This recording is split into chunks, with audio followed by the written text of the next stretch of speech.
Imagine you're driving deep into the Congolese rainforest. The roads are dirt. The air is thick with humidity, and the nearest city is hundreds of miles away. Your rental SUV kicks up red dust as you navigate around potholes the size of bathtubs. You're expecting emptiness, the kind of isolation where cell service is a distant memory. Then you turn a corner, a massive glittering billboard rises from the jungle. It's not for Coca-Cola, it's not for the United Nations. It's a construction sign written in two languages, French and Mandarin. Behind it, Chinese workers in hard hats are operating excavators the size of small buildings, carving a highway through terrain that hasn't changed in 10,000 years. You have just stumbled onto the front lines of the largest infrastructure project in human history. While the West was distracted by Twitter wars and culture battles, China quietly built a physical empire. Not through military conquest, not through colonization, through ports, railways, highways, power plants, a web of concrete and steel connecting 150 countries across 3 continents. They call it the Belt and Road Initiative. The numbers are almost incomprehensible. $1.308 trillion in cumulative engagement, 75% of the world's population, over half of global GDP. This isn't speculation. This is verified infrastructure, operational railways, functioning ports, power flowing through transmission lines built with Chinese loans and Chinese expertise. Today, we're doing a forensic audit of the most consequential geopolitical project of the 21st century. How did China pull this off? Who's paying the bill? And what happens when the invoices come due? Let's decode the dragon's playbook. September 2013, Astana, Kazakhstan. President Xi Jinping stands at Nazarbayev University and delivers what will become one of the most significant speeches in modern economic history. He proposes the construction of a Silk Road economic belt, a network of overland trade routes linking China with Central Asia, the Middle East and Europe. 1 month later, Xi travels to Indonesia and unveils the complementary piece, the 21st Century Maritime Silk Road, designed to enhance maritime cooperation throughout Southeast Asia and beyond. The nomenclature was deliberate. The Silk Road, the ancient trade route that connected China with Rome during the Han Dynasty, carries historical resonance, cultural legitimacy. This wasn't presented as naked economic imperialism. It was framed as a revival of ancient traditions of commerce and cooperation. But here's the part they don't tell you. The Belt and Road Initiative didn't emerge from benevolence. It emerged from structural crisis. By 2013, China faced massive domestic overcapacity. The post-financial crisis stimulus had generated industrial oversupply. Steel mills, cement factories, construction companies with nothing left to build. Chinese cities had erected entire ghost towns, apartment complexes for populations that didn't exist, infrastructure for economies that hadn't materialized. The math was undeniable. China needed to export this capacity or watch it collapse. The BRI offered the perfect mechanism. Chinese loans financed infrastructure projects in developing countries. Those projects were built by Chinese companies, using Chinese steel, Chinese cement, Chinese expertise. The loans created their own demand, channeling money in a loop that began and ended in Beijing. Genius? Absolutely. Sustainable? We're about to find out. On March 28, 2015, China's State Council released the formal blueprint, Vision and Actions on Jointly Building Belt and Road. This document established 6 economic corridors, institutional mechanisms and strategic focus areas. Then came the constitutional moment, October 24th, 2017. The 19th National Congress of the Communist Party of China formally incorporates the Belt and Road Initiative into the party's constitution. This wasn't a policy experiment anymore. This was doctrine, as permanent as Marxism-Leninism in China's governance DNA. The Belt and Road Initiative isn't random infrastructure scattered across continents. It's organized around 6 strategic economic corridors, arteries designed to channel trade, resources and influence toward Beijing. Corridor 1, China-Mongolia-Russia Economic Corridor.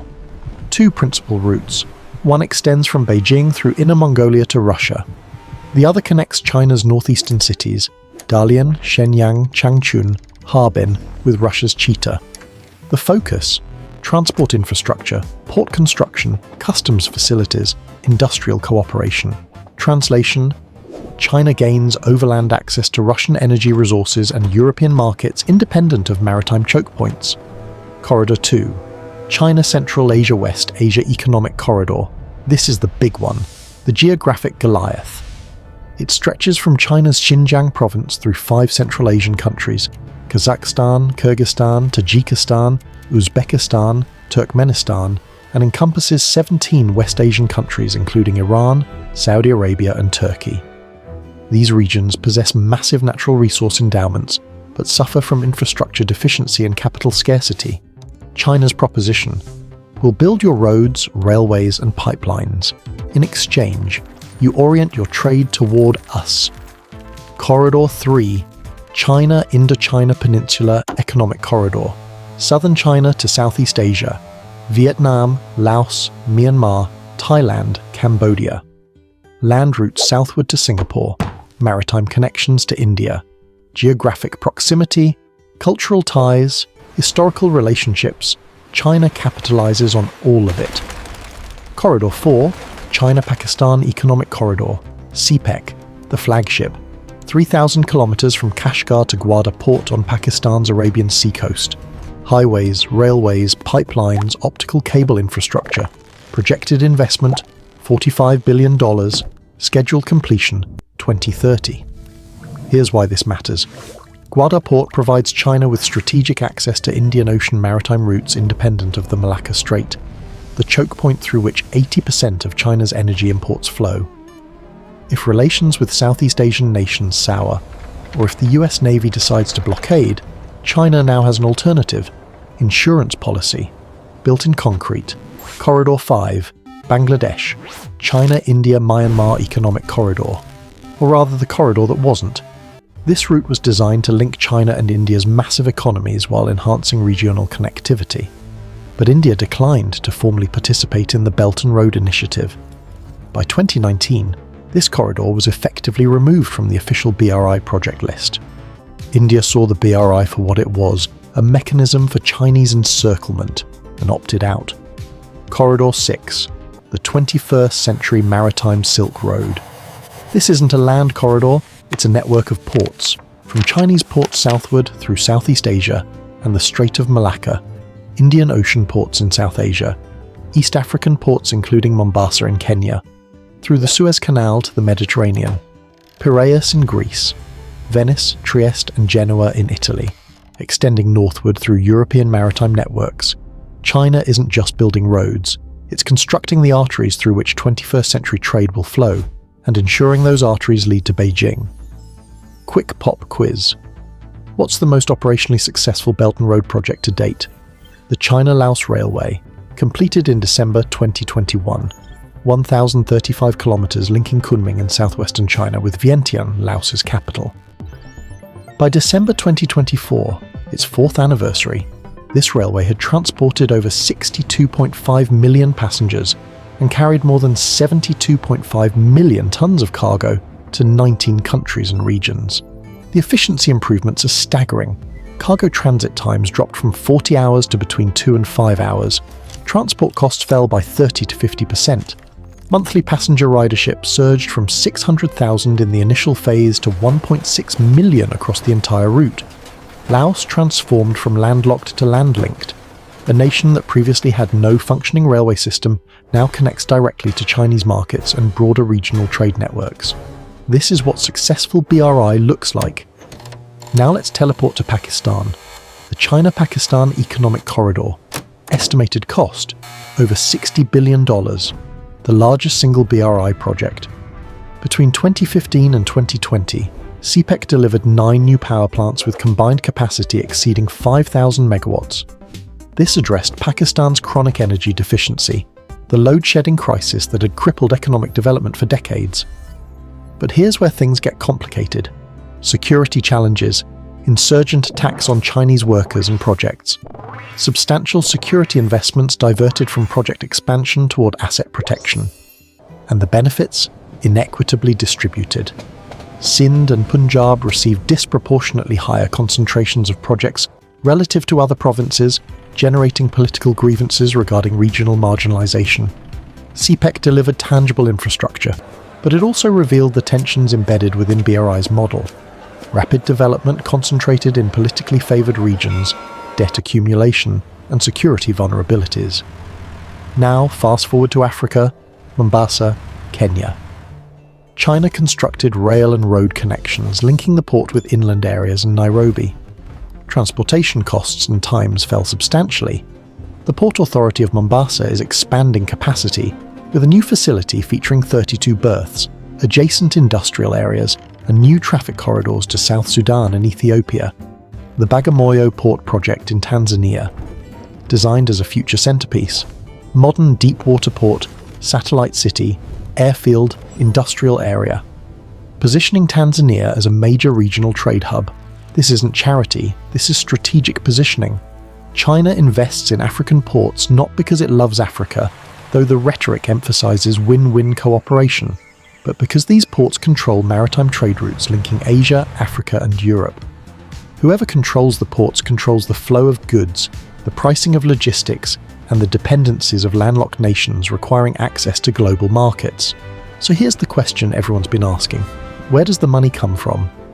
The Belt and Road Initiative operates through an elaborate financing architecture comprising specialized institutions, policy banks, commercial entities, and innovative funding mechanisms, the Asian Infrastructure Investment Bank. Established in 2015 with Chinese government support, but broadened to include diverse country membership, a multilateral development institution designed to address Asia's vast infrastructure financing requirements. The Silk Road Fund, established December 29, 2014. Total capital, $40 billion and 100 billion Chinese yuan. Specifically targets BRI infrastructure projects, resource development, energy development, industrial cooperation, and financial cooperation. Then come the heavy hitters, China's policy banks. The Chinese Development Bank and the Export-Import Bank of China have deployed substantially larger capital volumes than specialized BRI funds. Between 2015 and 2020, the Bank of China alone extended over $185 billion in loans for BRI projects.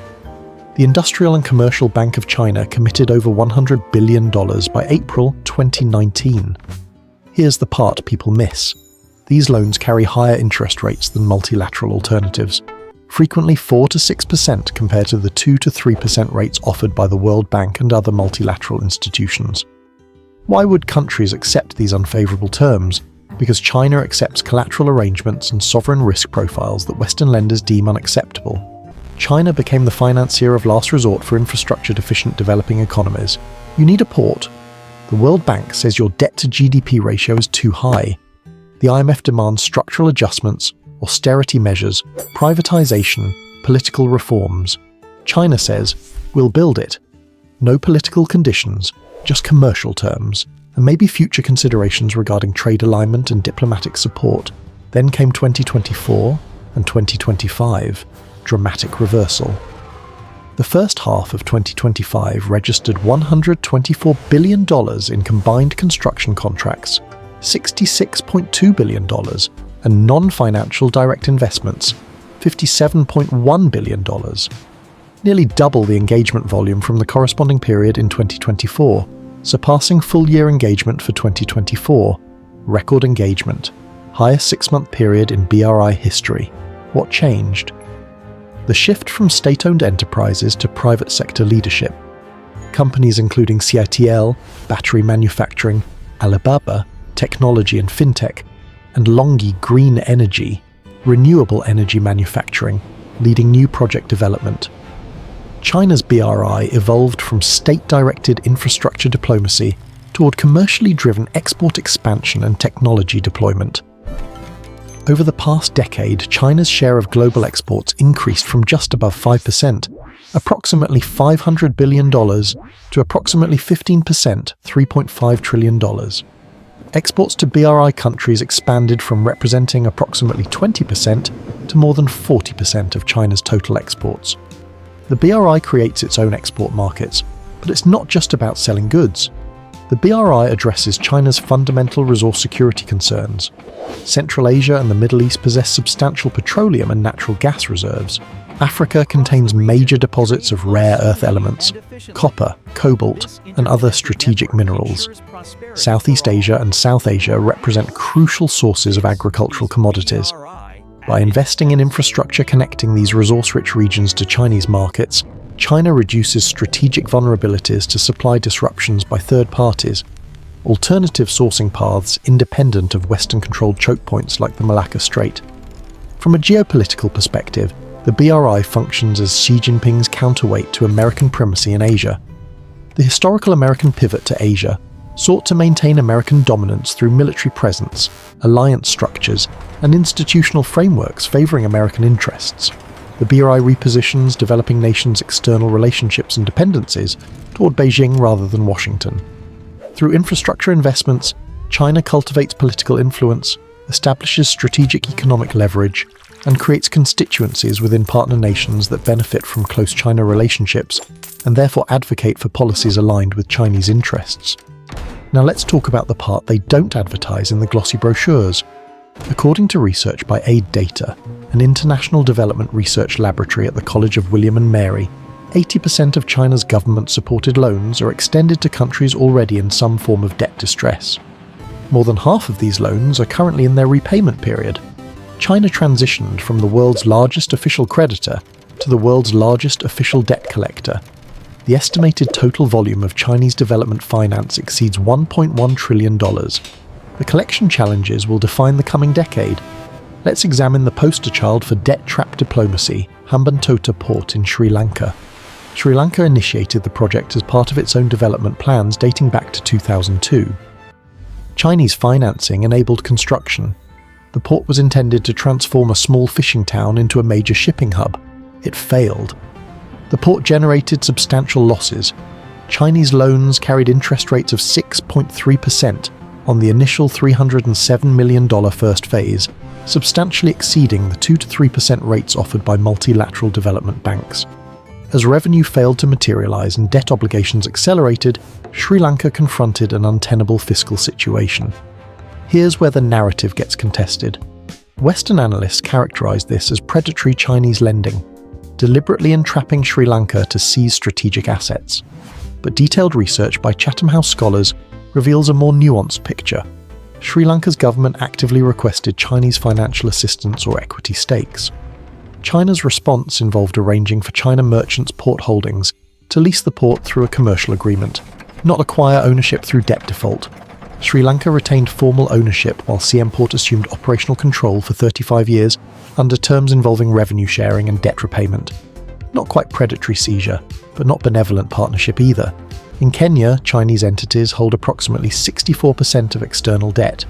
Kenya allocates over $800 million annually to debt servicing to China.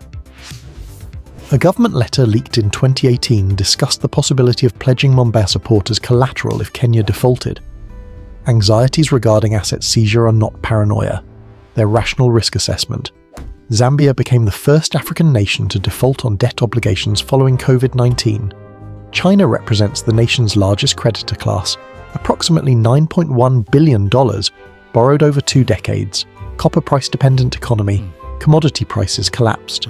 Debt servicing became untenable. Following extensive negotiations, including the IMF and China, Zambia reached a $6.3 billion restructuring deal in June 2023. Debt repayment extended across 20 years, relief from immediate collapse, but decades of constrained fiscal autonomy. Quick pause. If you're watching this and thinking, wait, how did I miss the largest infrastructure project in human history? You're not alone. The BRI operates in the shadows of Western media coverage, reshaping the world while we argue about other things. If you want more deep dives into how power, money and influence actually move in the real world, not the sanitized version they teach in economics classes, hit that subscribe button. We're decoding the systems that govern your life whether you notice them or not. And drop a comment below. If you were a developing country president facing infrastructure deficits and limited financing options, would you take the Chinese deal? Type Team Dragon or Team IMF. I'll be reading the debates. Let's keep going. Now, let's talk about the part that might actually kill us. Approximately 80% of China's overseas energy investments through the BRI support fossil fuel projects, only 3% directed towards solar and wind renewable energy.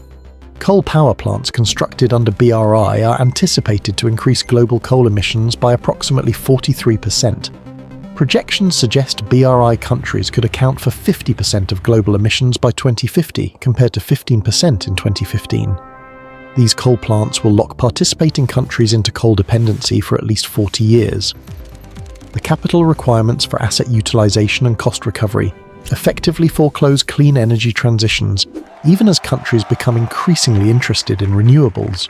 China engaged in environmental arbitrage, closing domestic cement and fossil fuel production facilities under increasingly stringent domestic pollution guidelines, simultaneously constructing hundreds of heavy polluting cement production lines in BRI countries with weaker environmental standards, exporting environmental degradation, improving domestic profile, imposing long-term health and ecological consequences on developing economies.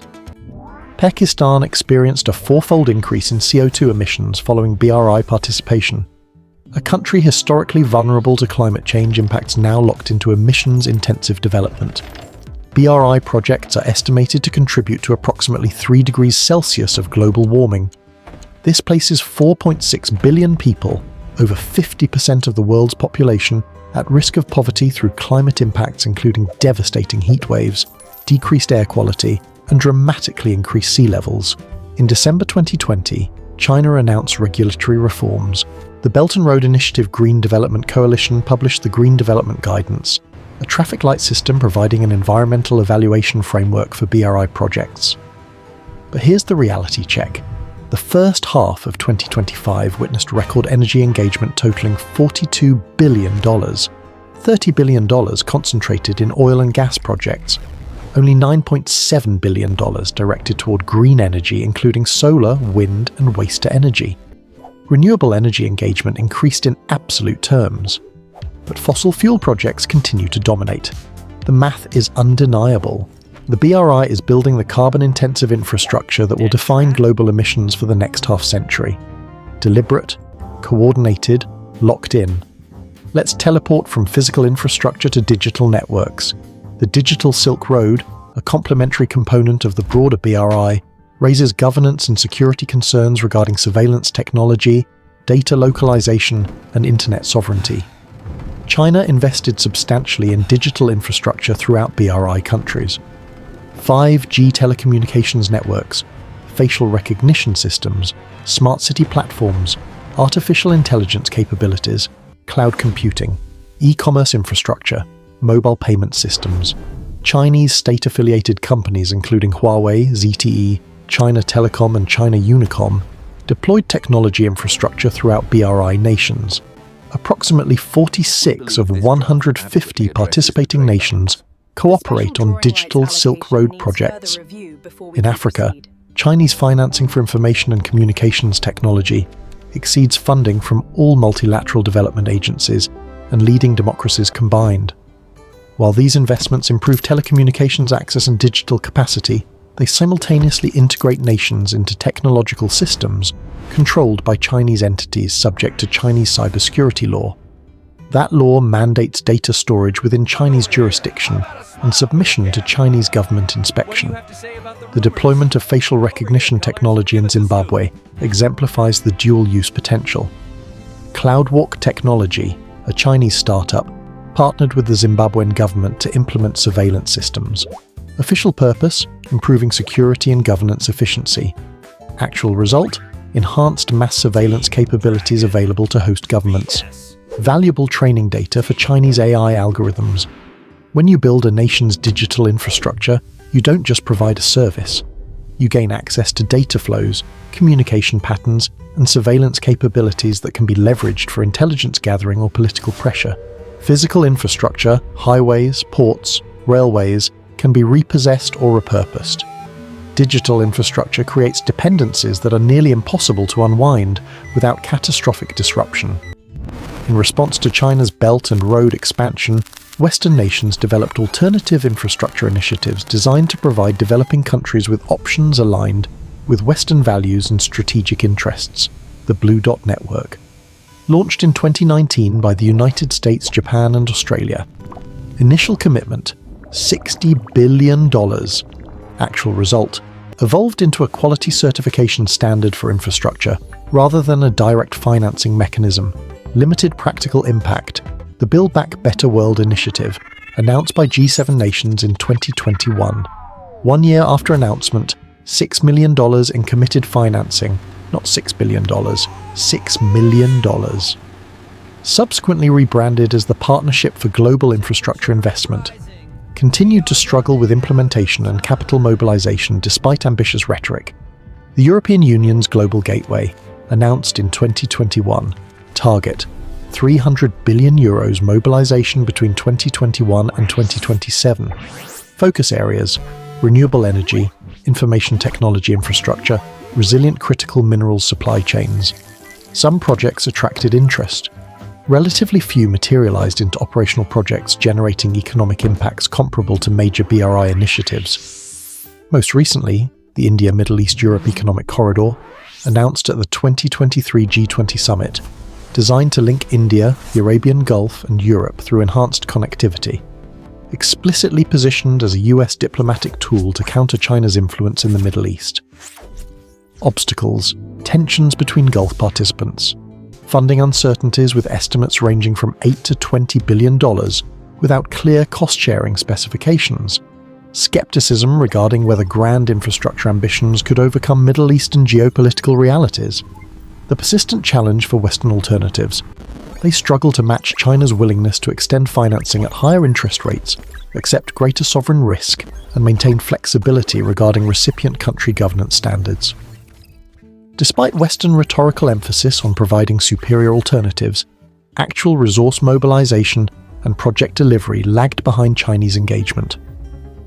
Effectively ceding competitive advantage to Beijing in Southeast Asia, Africa and Central Asia. The first half of 2025 witnessed extraordinary resurgence in BRI engagement. Record levels totaling $124 billion, nearly double the engagement volume from the corresponding period in 2024, surpassing total engagement for the full year 2024. This resurgence reflected multiple factors: recovery from pandemic disruptions, Chinese government emphasis on export promotion amid rising trade frictions with developed economies, strategic recalibration toward high-growth sectors, including renewable energy, mining, and advanced manufacturing. The shift toward private sector leadership accelerated. East Hope Group, Sinfa Group, LONGi Green Energy dominating new project announcements. Geographically, Africa and Central Asia emerged as dominant destinations. Africa accounted for record engagement, including $21 billion in construction contracts in Nigeria, alone associated with the Ogi-Digben gas-centered industrial park project. Central Asia received $25 billion in engagement dominated by a $23 billion investment complex in Kazakhstan. Strategic attention toward energy resources, minerals processing, regional connectivity. The energy sector reached unprecedented engagement levels, $42 billion in the first half of 2025. Oil and gas projects, $30 billion. Green energy engagement, $9.7 billion. Despite policy rhetoric emphasizing green development and environmental sustainability, BRI investment remains substantially concentrated in fossil fuel infrastructure. Technology and manufacturing sectors experienced dramatic expansion. Engagement nearly doubled to $23.2 billion. Electric vehicle batteries, EV manufacturing, solar photovoltaic glass production, clean hydrogen development. These investments reflect China's strategic emphasis on the new three: electric vehicles, batteries, renewable energy. High-growth sectors experiencing substantial domestic oversupply amid rapid capacity expansion. By directing manufacturing investments abroad, China addresses domestic overcapacity while extending commercial networks and industrial influence throughout developing economies. Average deal size increased substantially to $783 million in 2025 compared to $498 million in 2024. Concentration on large-scale megaprojects rather than diversified smaller initiatives.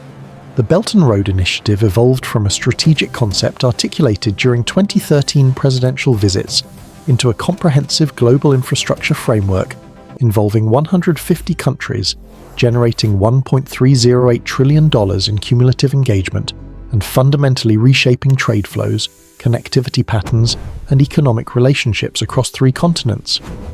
The initiative operates simultaneously as an infrastructure development platform addressing genuine needs within participating countries, an economic policy instrument facilitating export of Chinese capital and construction capacity, a mechanism for securing resource access and supply chain integration aligned with Chinese interests, and a geopolitical tool advancing Chinese influence and challenging Western-dominated international orders. These dimensions interact dynamically. Outcomes vary substantially across recipient countries depending on implementation quality, governance capacity, market conditions, and compatibility between project designs and actual economic demand. The 2025 resurgence suggests the initiative remains strategically vital to Chinese development and foreign policy objectives, despite mounting criticisms regarding environmental impacts, debt sustainability risks, governance concerns, and limited evidence of sustainable economic transformation. The shift toward private sector-led engagement and concentration on high-technology sectors indicates Chinese BRI strategy is evolving toward greater commercial rationality and alignment with emerging global development priorities. However, continued dominance of fossil fuel investment despite environmental commitments suggests BRI remains substantially constrained by China's domestic economic imperatives regarding capital deployment and production capacity absorption. Looking forward, the BRI faces multiple challenges. Mounting debt burdens in recipient countries and growing resistance to additional Chinese loans at unfavorable terms may constrain future project proliferation.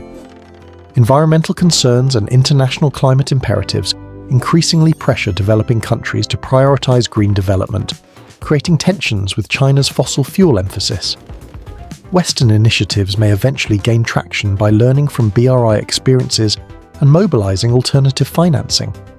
Within China itself, slower economic growth, demographic challenges, and continued deleveraging could constrain capacity to sustain massive foreign infrastructure investments. For developing countries, the challenge involves capturing genuine development benefits from BRI projects while constraining vulnerabilities to debt accumulation and strategic coercion through economic leverage. For Western countries, the imperative involves not merely criticizing the BRI but offering constructive alternatives that address developing country infrastructure needs while advancing values regarding governance quality, environmental sustainability, and equitable development outcomes. So the question isn't whether Africa or Asia will choose China or the West. The real question is, can China sustain this model as debt burdens compound, environmental costs accumulate, and recipient nations become increasingly sophisticated in their negotiating leverage? And can the West offer a credible alternative before China's infrastructure becomes the default architecture of 21st century globalization? For the first time in modern history, that choice is genuinely theirs. If you enjoyed this deep dive into the geopolitics of concrete and debt, you know what to do. Hit that like button. It helps the algorithm almost as much as a Chinese infrastructure loan helps a construction company. And let me know in the comments. If you were an African or Southeast Asian president facing infrastructure deficits, who would you choose as your primary partner? China, fast money, fast construction, no political questions asked, or the West, slower process, tighter rules, but more transparency and lower interest rates? Type Team Dragon or Team IMF below. I'll be reading the debates. This has been your guide to the global economy. Thanks for watching, and I'll see you in the next one.